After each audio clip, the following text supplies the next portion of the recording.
Йод қалқанша бездің дұрыс жұмыс істеуіне және гормондардың бөлуіне ықпал ететін маңызды микроэлемент. Егер ағзаға йод жетіспесе, онда қалқанша без ғана емес, бүкіл ағза зардап шегеді. Аталған элемент зат алмасуды реттейді, сонымен қатар ішектің, жүйкенің жұмысына жауап береді.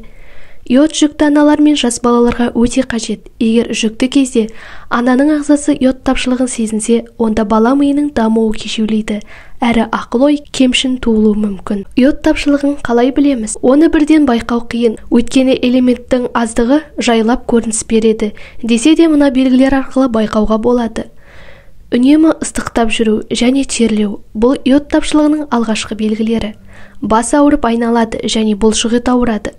Депрессияға шалдығады, үнемі абыржулы жүреді, өзін қапасқа қамалғандай сезінеді.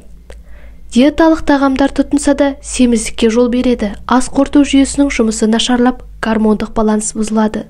Шаш түсе бастайды. Элементтің аздығы қалқанша без көлемінің ұлғаюына келеді, салдарынан зоб ауруы пайда болады. Есте сақтау қабілеті нашарлайды, тіпті ойындағысын сол мезетте ұмытып қалады. Бедеулікке, белсіздікке әкеледі.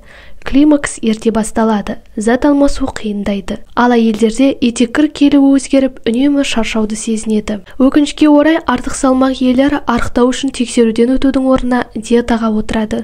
Онсыз да ағза темір мен йод тапшылығына ұшырағанда диета екінші соққы болады. Йодтың жеткіліксіздігін өзіңіз тексеріп көріңіз.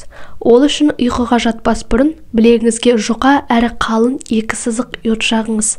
Таңертең тек жұқа сызықтағы йод байқалмаса, онда ағзаңызда йод элементі жеткілікті деңгейде деген сөз. Ал егер қалың етіп жағылған йодтың да ісі байқалмаса, онда дереу дәрігердің қабылдауына жазылыңыз. Эндокринолог дәрігер сізге қаннан кіші дәреттен сараптама жасатады, әрі қалқанша безді УЗИден өткізеді. Міне осы 3 сараптама йод деңгейін анықтап береді. Йодтың орнын қалай толтырамыз? Дәрігер сараптаманың қорытындысына қарай ем шараларын жүргізеді. Құрамында йод элементі бар дәрі қабылдап, емдік диета ұстайсыз. Йод элементі қандай азықта болады? Теңіз өнімдерін әдеттегіден көбірек жеуге кеңес береміз. Оған қоса жұмыртқаны, тауықтың майсыз етін, фасоль, қара өрік, мүкжидекті үзбеуге тырысыңыз. Сонымен қатар ескертетін жағдай. Йод тапшылығы қаншалықты қауіпті болса, йодтың көбеюі де соншалықты қауіпті болмақ. Ақпарат ұнаса, лайк басып, каналға тіркелеміз.